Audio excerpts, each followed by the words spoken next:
PPATK itu masih ragu, itu kadang-kadang agak susah itu ngomong di media aja susah. Apalagi ini sudah berani menyatakan ada dugaan rekening sekian, ada mutasi sekian, dan kemudian di suspend, dihentikan sementara, itu artinya sudah yakin bahasanya gitu bisa anak gaul itu pede, percaya diri. Karena apa? Kalau salah pasti digugat balik kan. Nah, ini yang menurut saya tinggal kita rakyat menyemangati, kita ucapkan selamat kepada PPATK yang begitu terengginasnya gitu. Dan kita berharap KPK juga akan mengikutinya, mengimbanginya, dan nanti pun saya juga akan berikan selamat dan sukses kepada KPK gitu, apresiasi yang besar juga. Karena ini momentum itu mau dipakai atau tidak momentum ini gitu. Ini yang diberikan kemurahan hati Tuhan gitu, memberikan titik terang begini, dan kemudian kita tinggal bagaimana menindaklanjutinya sebagai bentuk bersyukur kita gitu, Tiffany. Oke, ini saya menangkap ada nada optimistis dari Maki ya, dari Bang Boyamin terkait dengan kemana ini akan mengarah. Terakhir, penerawangan Anda, prediksi Anda, kemana ini sebenarnya akan mengarah?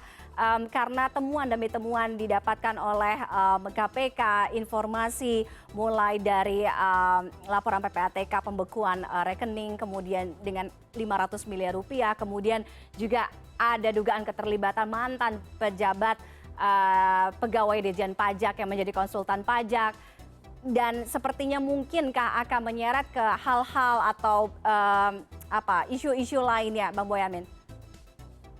Saya yakin ini sebenarnya kalau KPK ingin tidak berdiam diri dalam kasus ini, bisa dikembangkan kemanapun, ke kanan, ke kiri, ke atas, ke bawah.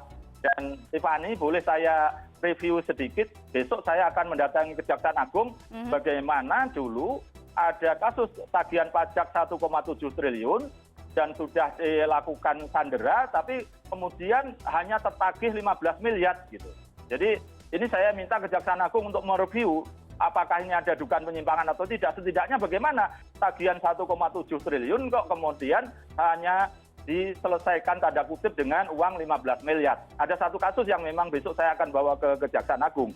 Dan itu yang sebenarnya apakah ini hanya, kalau ini nampaknya tinggal formalitas saja kok terkait dugaan Rafael ini. Tinggal formalitas karena sudah penyelidikan dan mungkin mudah-mudahan segera penyidikan. Jadi kalau ini rasa-rasanya kalau saya yakin itu prediksi saya akan goal lah kalau ini. Tapi KPK harusnya momentum, karena dulu ada dugaan rekening gendut di tahun 2012 oleh oknum-oknum, dikembangkan aja. Karena juga terkait dengan Ageng Prayitno Aji atau Handang Soekarno itu kan sebenarnya masih bisa dengan kejadian ini bisa diformulakan lagi untuk dikembangkan lagi sebenarnya. Jadi kalau sekalian misalnya ini sekali dayung dapat 10 pulau sambil dapat ikan, ya sebenarnya ini sekarang ini momentumnya, Tiffany. Masih. Kita akan lihat kemana arahnya bola ini akan digiring seperti dalam permainan sepak bola. Apakah seperti sesuai prediksi Anda itu akan gol, berapa gol nanti yang akan dicetak? Kita masih akan pantau bagaimana perkembangan kasus ini. Terima kasih Bang Boyamin sudah bergabung dengan kami malam hari ini. Selamat malam, sehat selalu.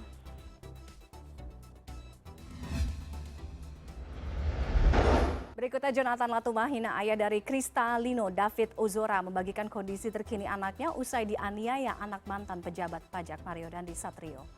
Melalui akun Twitter @666, Jonathan mengatakan David kini tengah memasuki fase pemulihan emosional. Kesadaran David lambat laun meningkat, lebih sering membuka mata, tapi belum menyadari dengan siapa ia kontak. Sebelumnya, David menjadi korban kekerasan oleh Mario Dandi Satrio, anak pejabat Ditjen Pajak Kementerian Keuangan, Rafael Aluntri Sambodo pada 20 Maret hingga tak sadarkan diri.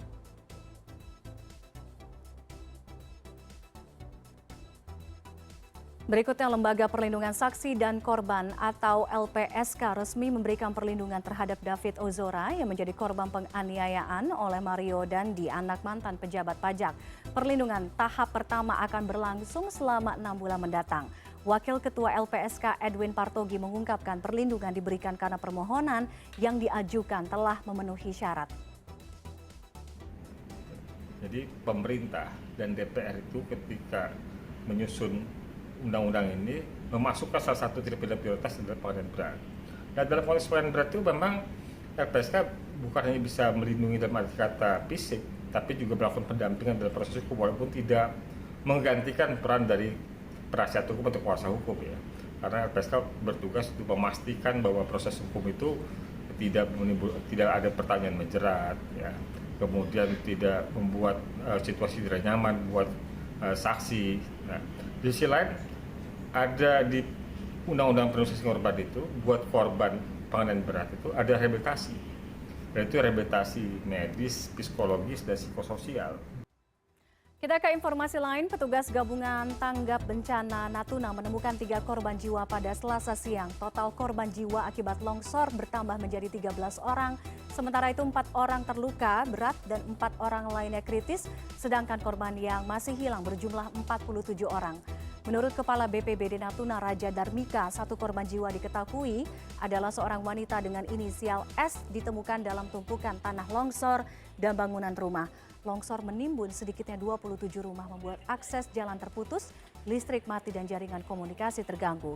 Sekitar 1.216 orang mengungsi di sejumlah tempat pengungsian seperti di masjid, puskesmas, PLBN, dan SMA. Saat ini petugas gabungan masih menggunakan cara manual untuk mencari korban karena kondisi tanah masih labil.